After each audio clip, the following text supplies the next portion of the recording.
내가 동호 교수도 아닌데 내가 이렇게 기분이 싫어. 안 그래?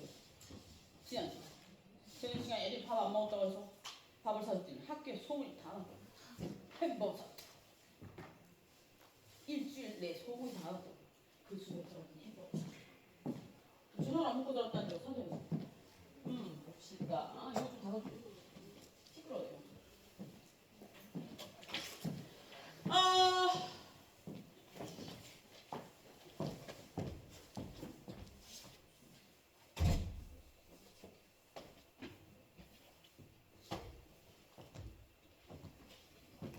그래서 이제 법 같은 경우에 사회규범 같은 경우에 사회규범의 필요성 당연히 필요하겠지. 그래서 사회규범이라는 건 조직이 운영됨에 있어서 질서 유지를 위해서 꼭 필요한 거야. 그래서 사회규범의 종류에는 법도 있지만 도덕도 있고 종교도 있고 간습도 있고 여러 가지가 있을 수 있다는 거야. 기독교 손 들어봐요. 불교, 무교, 나머지는 뭐야? 이슬람이야? 무속신앙. 무속신앙이 있을 수 있지. 어머니가 보살일 수도 있고 아버지가 보살일 수도 있고 나는 토속신앙을 믿을 수도 있잖아. 그지? 저는 다 믿습니다. 신은 마음속에 있죠? 신은 마음속에 있는 거야. 다 똑같아. 부처님이랑 하느님이랑 저기 조상님이랑 같이 만나서 서로 의논하는 거야. 뭐 하나 했어. 그지? 그렇게 얘기하면 안 되는구나. 내가 어떤 스님한테 물어봤거든. 목사님, 신부님, 부처님 중에 누가 제일 똑똑하다고 생각하세요? 그러니까 그걸 왜 물어보니? 아니 그냥요. 그랬더니 뭐라고 대답해야 될지 모르겠대. 그런 거 물어본 사람 처음이라서. 그래서 결론은 못 내리고 왔죠. 그리고 이제 성경을 한번 외우러 간 적이 있었는데 쫓겨났습니다. 모세의 기적에 대해서 배우고 있으니까 제 친구가 웃었는데 성경이 너무 궁금해요. 성경이 생각보다 재미있을 것 같아서 글쓰로만 시간을 좋아하거든요. 그래서 재미있을 것 같아서 배우러 갔어. 그냥 나는 교회 다니고자 하는 목적이 아니고 가르쳐주더라? 듣고 있는데 모세의 기적을 보는데 이게 말이 될 듯하면서 안 될 듯하면서 그렇더라고. 그래서 내가 손을 들었지. 이건 모세의 기적이 아니고 이거는 밀물 썰물과 관련해서 과학적인 이론이 있는 거 아니냐. 그때 그게 갈라진 거 아니냐. 그걸 모세의 기적이라고 우기는 거 아니냐. 때가 잘 맞아서 운이 잘 맞아서 그래. 쫓겨났어. 몇몇까지 더 지적했거든. 너 우리 교회 오지 마라. 나도 생각 없었거든. 목사님이 이렇게 마음이 좁아가지고 낸데기 수학 같죠. 교회가 잘 되겠니? 제가 지금 가만히 생각해보면 신학대학을 갈 걸 그랬어요. 진정한 유튜브의 목사가 됐을 수도 있을까? 지금이라도 늦지 않았다고 생각하는데 어떻게 생각하지? 할까? 할래? 들어올래? 교회? 내가 진정의 삶의 길로 인도해줄게. 어때? 될 것 같지 않아요?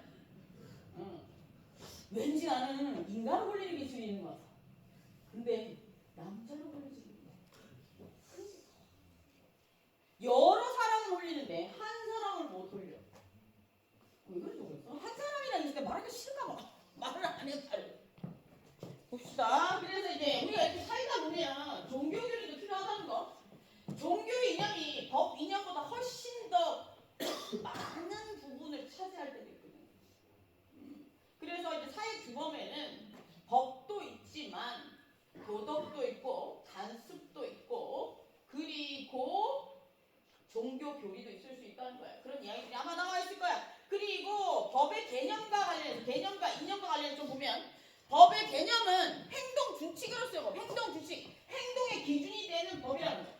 그리고 두 번째는 사회 규범, 사회의 기준이 되는 사회에서 지켜야 되는 룰을 알려주는 사회에서 지켜야 되는 사회 규범이라는 것의 의미는 뭐냐면 이런 거야. 너 이거 하면 안 돼라는 예방적인 이야기들을 해주기도 하고 너 이거 하면 처벌받을 수 있어라는 겁박의 의미도 될 수도 있어. 그리고 네가 이거 했으니까 너는 처벌받아야 돼. 교화의 기능도 있을 수 있습니다. 그런 사회 규범으로서의 역할도 하고 마지막의 역할은 강제 규범. 강제성을 가지고 있잖아. 도덕은 어기면 어떻게 돼? 종교 교리는 어기면 어떻게 돼? 만약에 어디 다니는? 크리스찬? 아니면 카톨릭? 교회 크리스찬이 교회?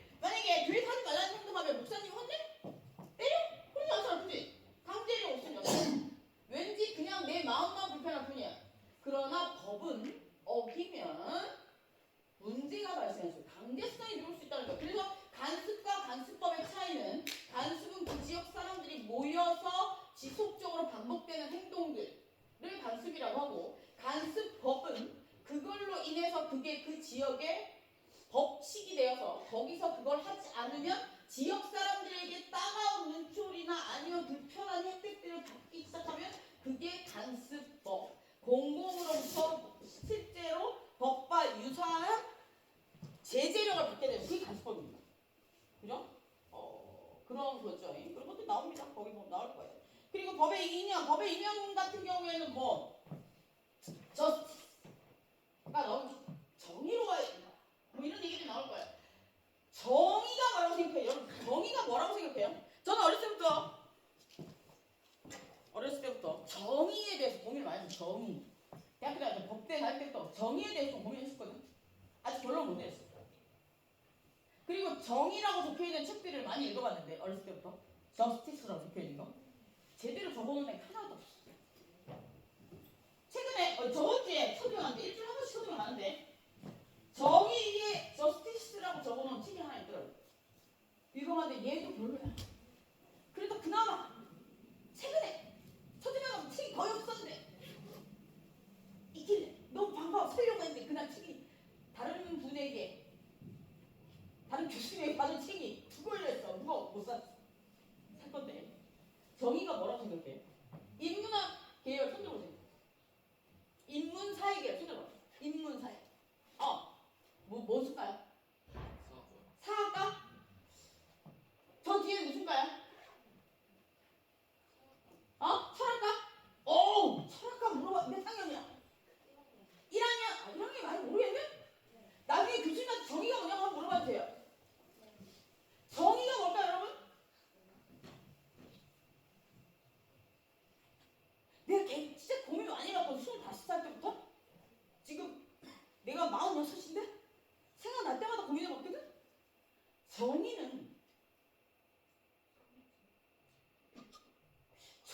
정의롭다. 정의 이런 거는 그 조직이 제가 지금까지 내린 결론은 그 조직 내에서 그 조직 사람들이 행복해지는 게 정의 아닐까 싶어요. 그게 정의로운 거 아니야? 정의의 기준은 그건 것 같아. 그지? 예를 들어서 정의, justice, 정의롭다. 뭐 이런 얘기는 그 조직의 사람들이 어떠한 상황에서 불편했는데 그 불편을 해소해 준다는 거 아니죠? 불편이 해소해짐으로 인해서 마지막 결론은 해피잖아. 그래서 정의는 행복함이 아닐까 하는 생각이. 기준, 법, 뭐 이런 것도 있지만. 그래서 뭐 그런 생각들을 해봤어요. 그런 고민을 좀 하세요. 아셨죠? 개미는 왜 다 집으로 들어갈까? 그런 거 고민해본 적 있어요? 모여서. 내가 특이하구나. 전 초등학교 때 우리 엄마가 하도 안 들어와서 엄마가 안 들어와서 보니까 이렇게 쭈그리고 앉아서 땅을 미친듯이 보고 있더랍니다. 숲풀에 박혀가지고. 뭘 하나 가서 봤더니 개미 구멍을 보고 있더라고요. 어렸을 때부터 겁나 특이했대요. 네. 뭔 상을 써서 칠 것 같다고 생각했대요. 그러니까 인생이 스펙타클하죠. 좋지 않습니다. 평범한 삶이 좋죠.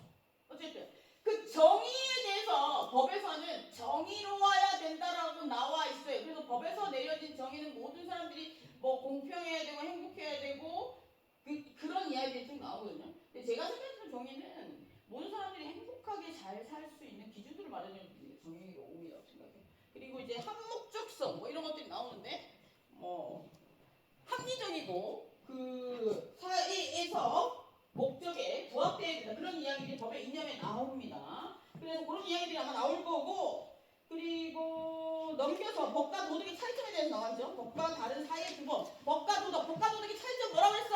법과 도덕의 차이점 딱 하나밖에 없어.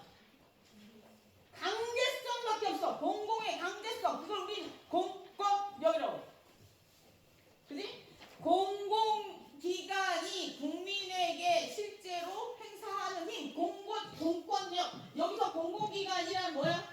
공공의 이익을 우선하는 집단이야. 근데 이 공공이익을 우선하는 집단은 사익을 이길 수 있는 집단이야. 그래서 정의로워야 돼. 공평해. 그래서 그 조직에 있는 애들은 이 공공의 이익을 함부로 사용하면 안 돼. 그지? 지 개인의 이익을 위해서. 그래서 이걸 함부로 사용하게 되면 징역 가야지. 가야지. 갈 애들 줄줄이 서 있잖아 지금.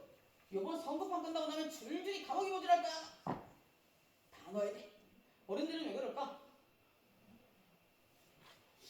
욕심, 교만. 제가 지금 생각해보니까 성공을 하고 싶으면, 돈을 많이 벌고 싶으면 교만하면 안 됩니다. 1. 부자의 기본 조건은 열심히 부지런히도 맞고요. 그건 당연한 거고, 자기의 캐리어 계속해서 지속적으로 평생 학습 필요, 당연한 거고. 그건 두 번째, 교만함이 없어야 돼요. 교만함. 내가 바닥부터 시작해 또 정상에 올라갔을 때 이런 거 없어야 돼. 무슨 알겠어? 내가 이 꼭대기까지 올라갔을 때 내 밑에서 누군가가 받쳐주기 때문에 내가 꼭대기에 있는 거야. 내가 1등 할 수 있는 이유는 2등, 3등, 4등, 5등, 6등, 7등, 8등, 9등, 10등이 있었던 거야. 무슨 알겠어요? 그리고 밑에 사람을 잘 챙길 수 있어야 돼. 그래야 그 자리를 지킬 수 있는 거야. 그런 생각들을 좀 했으면 좋겠어요. 네. 아마 그럴걸요. 전 세계 부자들의 상위 몇 퍼센트들이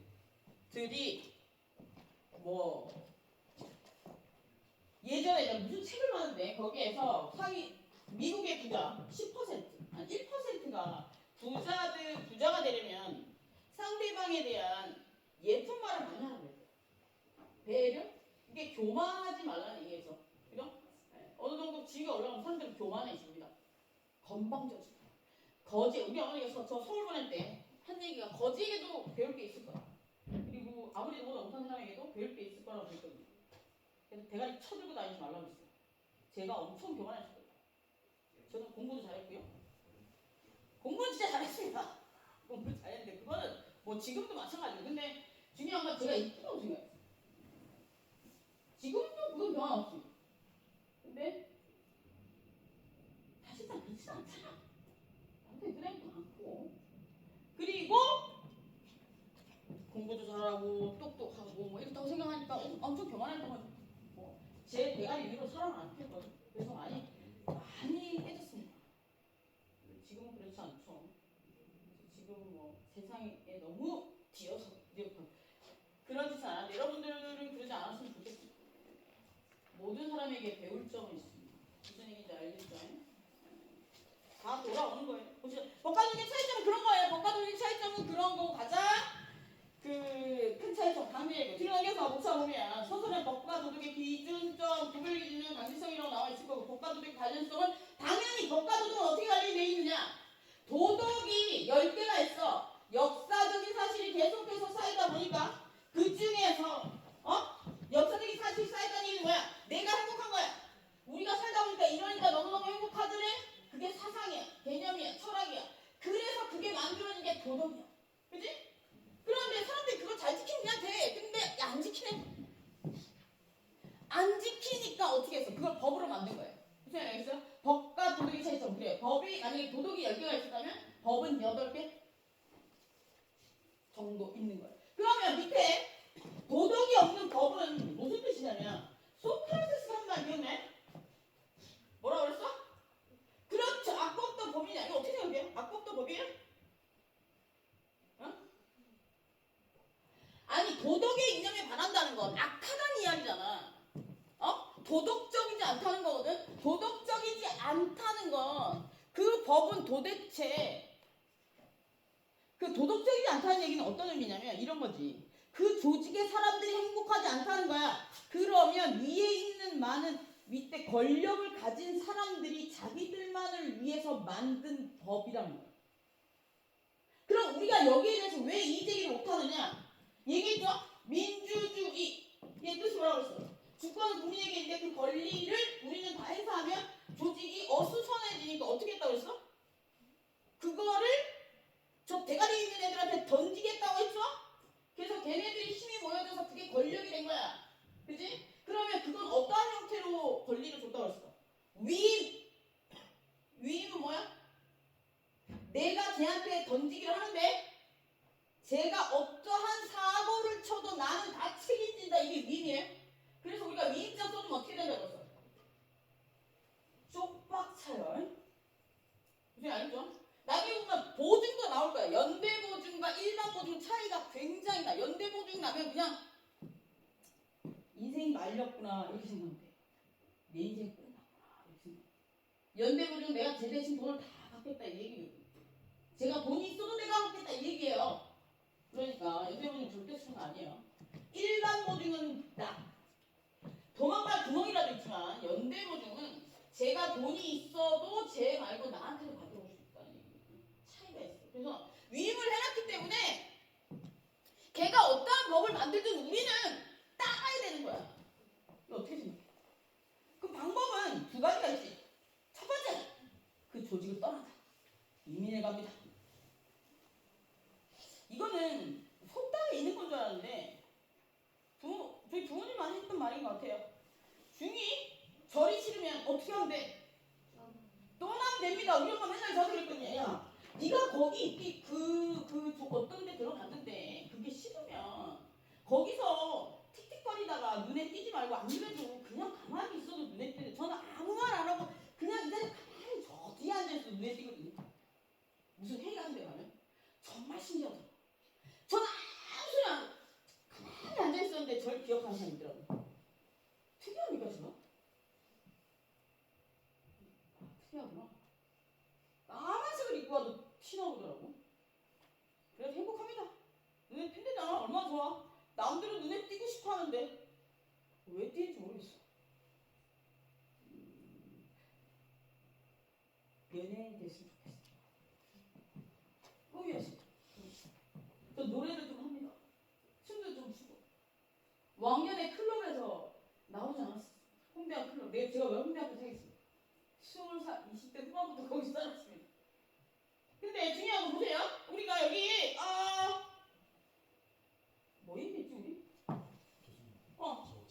갔다 오세요. 뭐 얘기하다가 너 오늘 내가 무슨 얘기했어? 벌써 뭐 얘기했어 내? 뭐? 법도 법이냐? 법. 그 조직에서 나가거나, 그렇죠? 저를 이고 갈 수는 없잖아, 그지? 그런데 그 조직에서 나가면 됩니다. 그럼 두 번째 방법은 뭐가 있을까? 우리가 민주주의이기 때문에 민주주의 또 그리고 하나의 법칙은 뭐라고 했어? 법치주의라고 그랬어요, 그지? 법치주의는 뭐야? 법을 근간으로 해서 공평하게 정의롭게 조직을 운영해야 된다는 이야기거든. 그러면 구멍을 만들어놨어. 뭐라고 했어요? 제가 국가기관은 국민이 그 조직에 그 국가라는 조직에 들어오는가 동시에 따르겠다는 약속을 하고 넣어준 거야. 그렇기 때문에 말대꾸하는 거 싫어해. 그래서 의사표시를 할 수 없다라고 얘기했죠. 그렇지만 여기는 민주주의고 법치주의이기 때문에 20%의 숨구멍을 열어놨다고 했어. 그게 뭐야? 1. 이의제기. 국가를 상대로 한 이의제기를 할 수 있어요. 행정, 쟁송, 심판 이런 것들은 쟁송이라고 하죠. 행정소송이나 행정심판. 행정소송은 어디에 법원 하는 거고 행정심판은 행정기관이 하는 거예요. 이런 거 할 수 있고 국가배상 청구권 이런 거 할 수 있고. 두 번째, 헌법소원. 와우, 이 제도 기본권을 침해한다고 해서 헌법소원 할 수 있어요. 두 가지 방법이 있어요.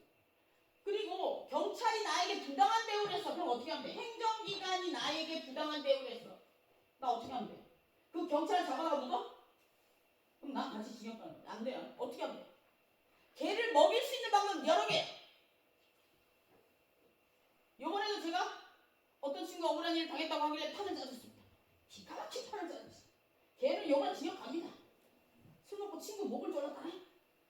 너무너무 싫어서 제가 판을 짜줬습니다. 징역 갈 것 같아. 6개월 나올 것 같아.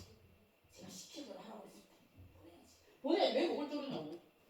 친구 목을 왜 조르냐고. 상습적으로. 그래는 징역 가야 됩니다. 제가 그래서 잡아줬습니다. 어떻게 하면 될까? 우리 정신없지? 뭔 얘기 했었지? 미쳤나봐. 짬을 너무 많이 먹나? 뭔 얘기 했었어, 근데? 저번에 뭐 얘기했었어? 징역 보낸다. 징역! 그 전에 경찰이 나에게 부당한 행위를 하면 어떻게 해야 돼? 경찰 잡아? 좋은 방법이 있어요. 행정기관은 국민에게 부당한 대우를 하면 안 됩니다. 기본권을 침해하는 행위를 하면 안 돼. 우리 변호사 사야 돼. 변호사 한 번 만나는데 시간당 내가 알기로는 요즘에 허접한 것들이 많아가지고 공짜로 해주는 애들도 있다고 하는데 이건 법조인으로서 양심을 버린 거야. 20만 원 정도. 10분. 근데 중요한 건 예전에 그랬고 그때. 근데 중요한 건 그게 아니고 어디다 제소하면 되냐면 어디다가 이직을 하면 국가 인권위 에 가면 공짜로 변호사 선임해 줍니다. 내가 국가기관한테 이런 부당한 대접을 받았다, 인권 침해를 당했다라고 하면 됩니다. 국가 인권위가 존재하는 이유는 뭐니까? 인권이 뭐야? 사람이 태어나면 기본적으로 가지는 권리가 인권이잖아. 그 중에서 나라마다 법으로 보호하는 게 헌법에서 기본권으로 보호하는 거죠. 예를 들어서 인권이 10개 있다면 나라마다 보호해주는 기본권은 8개, 7개, 6개 이렇게 다를 수 있다는 거예요. 그래서 모든 인권이 법으로 보호되는 거 아니에요. 우리가 예전에 사회책에서 배웠던 천부 인권이 인권입니다. 태어나면 그냥 생겨요. 이거는 어떤 의미가 있는 거냐면 난민처럼 법의 테두리에 못 들어갈 수 있는 사람도 있어. 그죠? 난민이라는 건 뭐냐면 나라가 사라져서 내가 등록할 수 있는 공간이 사라졌다는 거거든. 예를 들어 내가 권리가 생겼다는 건, 내가 뭔가 보호를 받을 수 있다는 건 어떤 의미냐면 내가 태어나서 출생신고를 하고 했기 때문에 나에게 권리가 생긴 거예요. 그리고 기본권이 생긴 거야. 그런데 만약에 이게 생기려면 일단 나라가 있어야 돼. 그지? 근데 이 나라가 사라졌어. 그럼 어떻게 된 거야? 나 권리도 사라진 거야. 이해됐어요? 그러면 여기서 나라는 있는데 내가 대한민국에 태어났는데 내가 출생신고를 안 했어. 그럼 나 권리가 없는 거죠. 그런 사람들을 위해서 인권의 개념이 있는 거죠. 그 사람들에게는 제한된 권리들이 보장이 되겠죠. 최소한의 생각. 뭐 그런 거예요. 그래서 난민이 우리나라에 들어오면 나가라고 못하는 거예요. 그래서 수용소나 이런 데 두는 거예요. 기본적인 인권이 있습니다.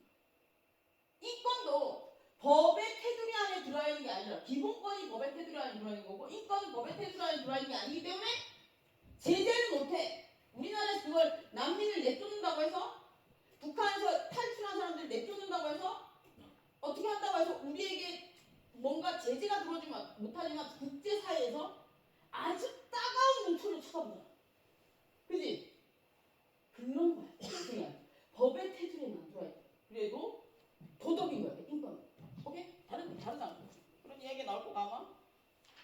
그리고 간습, 법과 간습, 간습은 지속적인 행위들이 여러 번 반복되다 보면 쌓이는 게 간습입니다. 그리고 다음에 법과 간습의 기준, 법과 간습의 기준도 마찬가지죠. 강제성이 있느냐 없느냐 이런 거일 겁니다. 그리고 종교, 법과 종교도 마찬가지죠. 종교도 도덕이랑 똑같아. 양심의 가책이 드느냐 안 드느냐. 교리잖아, 교리. 하나님이 착하게 살라 했다며. 근데 과연 하나님은 착하게 살았을까? 하늘님이 맞아요. 하나님이 맞아요. 하늘에 계시면 하느님이고 하나님은 하나밖에 없으면 하느님이고. 그죠? 하늘에 있는 사람은 하느님이고 하나님은 하나밖에 없으면 하나님이죠. 그런 거예요? 성경 공부를 잘했구나. 미쳤어요. 저는 그래서 성경 공부를 마치고 세례를 받았습니다. 성경 공부 끝나고 나니까 세례를 주더라고요. 성경 공부 끝나고 세례 줍니다. 단지 교회를 안 나갈 뿐이지. 난 하나님도 믿고 부처님도 믿고 토속시장도 믿습니다. 밤마다 기도하죠. 세례 주고 여러 신들이 찾아와서 그런 거야. 인생이 스펙타클합니다. 한 분씩 오셔서 도와주시는 것 같아. 한 분으로 통일해야 돼. 어디를 통일할까? 근데 매주 못 나갑니다. 그래서 봅시다. 이게 종교와 그걸 주는 마찬가지로 도덕이랑 똑같아요. 간섭이랑 똑같고. 그러니까 성문과 불과 나오는데 성문은 뭡니까? 글자가 나와 있는 법이에요. 우리가 이렇게 기준, A는 이렇고 B는 이렇고 C는 이렇고 이런 것들을 글자로 그대로 표현해 놓은 거야. 이런 성문법의 특징은 뭘까? 아주 구체적으로 잘 적어놨대. 그래서 헷갈림이 영역 없어. 좋아. 단점이 뭘까? 이걸 일반인이 해석하는 게 쉽지 않아. 접근하는 게 쉽지 않아. 그리고 이게 사례마다 적정하게 다 적용되기가 쉽지 않아. 무슨 얘기 알겠어요? 그래서 우리나라에 변호사가 많이 필요 없습니다. 법이 그렇게 마삭하게 다 잘 나와 있는데 법이 왜 필요하나? 변호사가 그렇게 시험 보면 되지. 그죠? 로스쿨은 미국 같이 불문법 국가. 법이 몇 개 없는데 그 법, 애매한 법법 같은 법들을 가지고 밑에 여러 가지 판례들이 나오는데 이게 무슨 얘기냐면 쉽게 이야기하면 훔치지 말아야 된다, 착하게 살아야 된다 이런 법들이 있다면 그 법을 보고 주마다 판사들이 어떻게 판결하냐면 자기 양심을 걸고 판결하는 거야. 그 사례들이 쌓인 게 판례거든요. 그걸 이제 지속적으로 밑에 판사들이 지키게 되는 그게 판례법이야.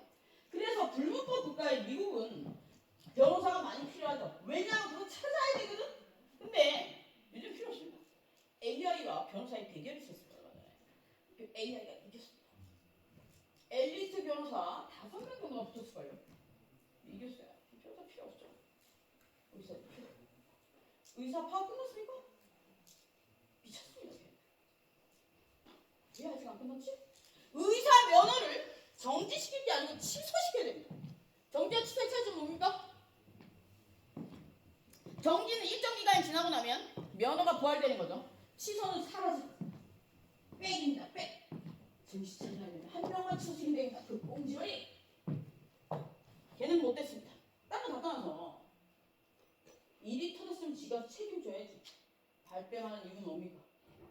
대표가 그러면 안 되죠. 여러분들 중에도 뭔가 대표가 되고자 하는 사람은 뭔 큰일이 터졌을 때 자기가 다 책임지는 겁니다. 그죠? 자기가 다 책임지는 게 우두머리의 역할입니다. 너무 졸렬해 보였어요. 싫어합니다. 그랬을 때. 저 같으면 그냥 제가 징역갑니다.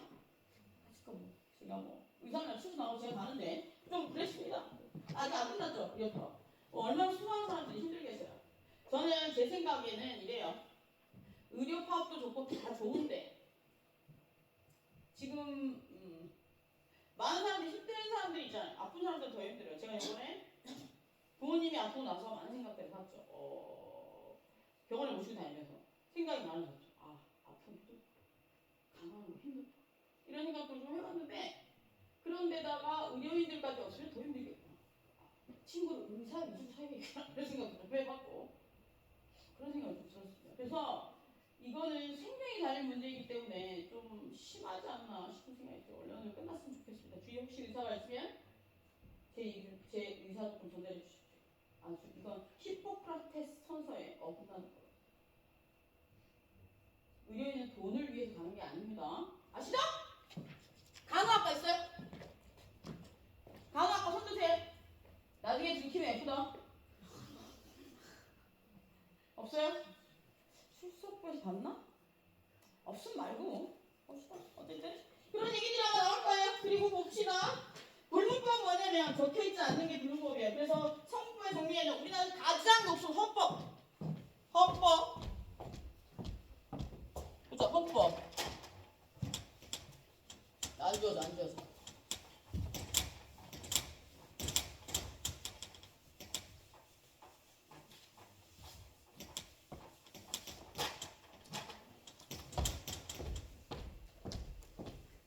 배가 다 꺼졌어. 빼기로 먹을 걸 그랬어. 헌법. 이 제일 힘이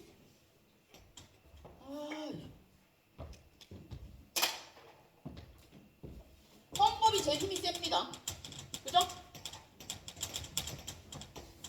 헌법은 뭐냐면 국민이 인권 중에 사람이 태어나서 보장받아야 되는 최소한의 기본적인 권리 중에 나라마다 꼭 지켜야 되는 것들을 정해놓은 법들을 헌법이라고 합니다. 그래서 기본권이 여기 나와 있죠. 인간에게 주어져야 되는 기본권. 그리고 법률이 있는데 법률은 공법 이거 했을 거야. 다 했을 거야. 공법, 사법 두 가지가 있다고 했어요. 그리고 명령이 있습니다. 명령. 이거는 시행규칙 두 가지가 있어요.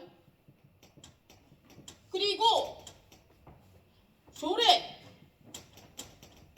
규칙이 있습니다.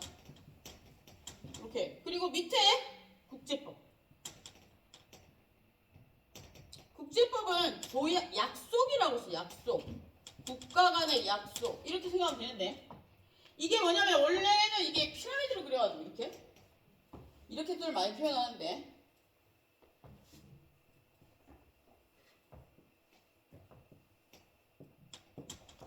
얘가 힘이 제일 셉니다. 얘가 두 번째고 얘가 세 번째고 얘가 네 번째고 얘는 열외입니다. 무슨 알겠어요? 얘는 열외라고. 국제법은 법이 아니니까 그냥 약속이니까 비즈니스입니다. 그래서 대통령들이 밖에 나가가지고 다른 나라 대통령들 만나고 오는 거죠.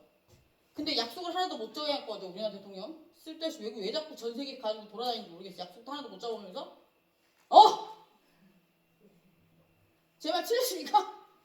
조약 비즈니스 마인드가 없는 애를 대통령 뽑아 이런 얘기 하면 안 된다. 제 생각은 있어요. 저 어차피 안 찍었습니다. 저 이렇게 될 줄 알았어요. 법조인은요 행정이나 입법에 관여하면 안 돼요. 우리나라는 상권 분립이죠. 입법, 사법부, 행정부 세 개는 나뉘어져 있죠. 입법부는 어디라고 그랬어? 잠시만. 상권 분립을 주장한 사람 누구야? 철학가는 좀 있으면 배우겠네? 누구지? 몽씨래. 몽으로 시작해. 몽. 들어오는 있는 것 같아. 몽으로 시작해. 몽. 들어온 적 없는 것 같아. 몽테스케인가? 몽테스케이. 하여튼 그런 사람이 있고 이권 분립은 여러분들이 많이 들어봤을 거야. 로크의 이권 분립 그리고 몽테스케이의 3권 분립. 국가기관의 권력은 3개로 분류되어야 된다고 주장했어요. 그래서 이게 지금 현재 형태죠. 입법부는 어디야? 어디라고 그랬어?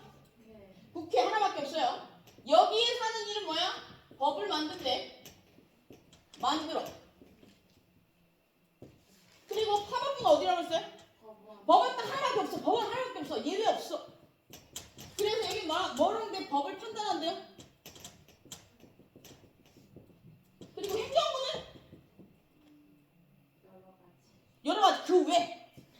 국가기관 그 외. 그래서 우리가 공부를 할 때 어떻게 한다고 했어? 꼭 되는 것만 빼고 나머지는 안 외우는 거야. 이거 어떻게 다 외울 건데? 국가기관이 몇 개인데 이거 외우는 애가 시험에 떨어지지. 이거 하다 지치지. 행정부에는 뭐 국토교통 막 이걸 외우다가 미치는 거야. 국토교통이 왜 외워 그거를. 어플 찾아보면 다 있는데 나도 법 다 못 외우는데. 그래서 보세요. 근데 세상이 계속해서 복잡해진대. 나라가 계속해서 복잡해지니까 입법부에서, 사법부에서, 행정부에서, 입법부에서 법을 다 못 만든대. 입법부에서 법을 다 만들려니까 너무 힘든 거야. 그래서 어느 날 생각을 해보니까 입법부에서 법을 만들려면 어떻게 해야 돼? 국회의원들이 다 모여야 돼. 그리고 의결 정족수가 맞아야 되고 그리고 몇 퍼센트 이상이 동의를 해야 되고 이래야 되는데 국회의원들이 다 모이나? 안 모이잖아. 그리고 지들 의견이 동일해? 동일은 아니까 법이 정말 국회에 계류 중인 법들이 너무 많아. 통과가 안 된대요. 그래서 지금 우리가 얘기하는 이 법률들은 국회에서 만든 건데 통과가 안 된대. 그래서 세상은 근데 계속해서 바뀐대. 그러니까 어쩔 수 없다. 행정부에 남아도는 인력으로 법을 만들자라고 해서 시행령을 만들었는데 이게 대통령이 만드는 거고 시행규칙은 각 부의 장관이 만드는 거고. 그래서 우리가 인문학을 하다 보면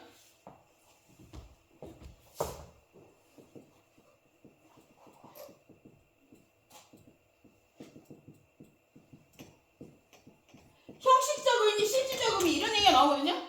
모든 인문학에 다 적용돼. 인문학이든 사회학이든 뭐 형식적이라는 얘기는 뭐냐면 겉모습이 뭐냐 이거야. 저 겉모습 여자잖아요. 그죠? 실질적으로 들어가면 장군이래. 왜 웃었지? 그렇게 생각하구나. 맞아요. 저는 욕도 잘하고 싸움도 잘합니다. 저는 한 번도 져본 적이 없어요.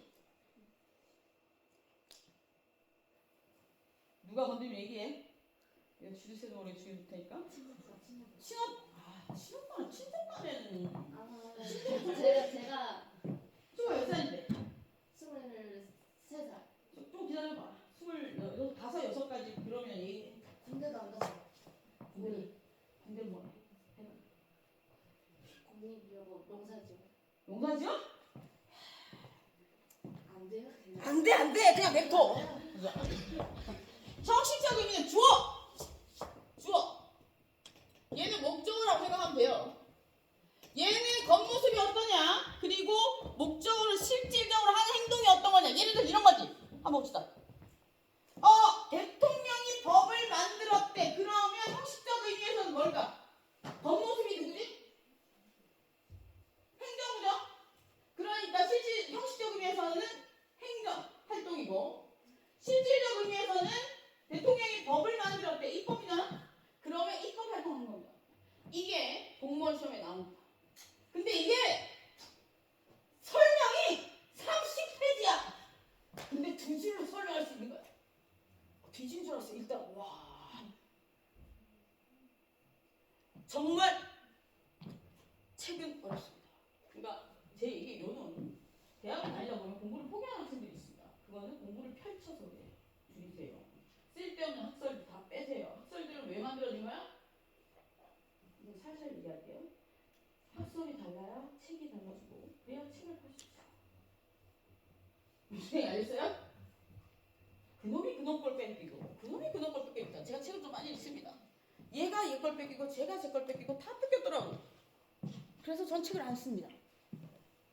근데 이제 써야 됩니다. 어떻게 할까 생각 중. 쓸까 생각 중입니다. 그래서 저는 아무도 안 쓴 책을 쓰려고 합니다. AI 관련된 책을 쓰려고 합니다. 저번에 박사 논문도 아무도 안 쓰고 썼다가 죽을 뻔했어요. 그랬더니 뒤에 애들이 줄줄 뺏기더라고요. 아직도 쓴 사람 별로 없더라고.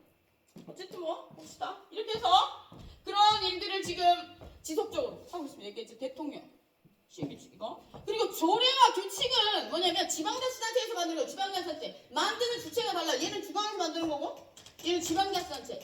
지방자치단체 조례는 누가 만드는 거냐면 지방자치단체의 국회 있잖아. 의회. 지방자치단체 의회 있잖아. 거기 만든 거야. 규칙은 누가 만든 거냐면 지방자치단체의 장, 시장 이런 애들. 시장 잘 뽑아야지. 아버지가 시장인 사람 있습니까? 없죠? 시장 잘 뽑아야 돼. 시에 많은 돈들이 나라에서 내려오잖아.